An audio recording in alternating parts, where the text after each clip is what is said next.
మన హిందూ పురాణాల ప్రకారం ఈ యూనివర్స్ ని ప్రొటెక్ట్ చేయడానికి 8 మంది సీక్రెట్ అండ్ పవర్ఫుల్ గార్డియన్స్ ఉంటారు. వాళ్ళని అష్టాదిపాలకులు అని అంటాం. ఈ అష్టాదిపాలకులు 8 దిక్కుల్ని కంట్రోల్ చేస్తారు. ప్రతి ఒక్క పాలకునికి ఒక స్పెషల్ పవర్ ఉంటుంది. Let's start from the east. ఇంద్రుడు, ది కింగ్ ఆఫ్ గాడ్స్. ఇతను వర్షాలు, మెరుపులు మరియు తుఫాన్ ని కంట్రోల్ చేస్తాడు. ఈ భూమికి జీవాన్ని తెస్తాడు. Next south east. అగ్నిదేవుడు, ది గాడ్ ఆఫ్ ఫైర్. అగ్ని లేకుంటే ఆచారాలు లేవు, త్యాగాలు లేవు, అసలు ఎనర్జీయే లేదు. ఇతనే జీవిత జ్వాల. Next south. యముడు, ది గాడ్ ఆఫ్ డెత్. ఇతను ప్రతి ఒక్క ఆత్మవిధిని నిర్ణయిస్తాడు మరియు చేసిన పాపాలకు కర్మని అమలు చేస్తాడు. Next south west. నైరుతి, the goddess of destruction and chaos.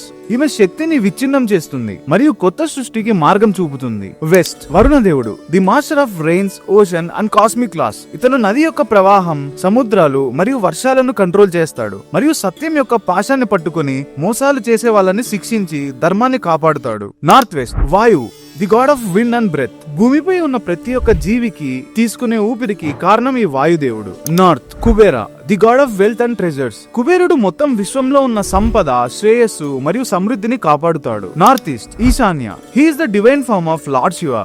ఈశాన్య జ్ఞానం, ఆధ్యాత్మికత మరియు విశ్వశక్తిని సూచిస్తాడు. ఇతను జ్ఞానానికి అంతిమ మూలం. మరిన్నో ఇలాంటి ఇంట్రెస్టింగ్ వీడియోస్ కోసం ప్రాజెక్ట్ X ని సబ్స్క్రైబ్ చేసుకోండి.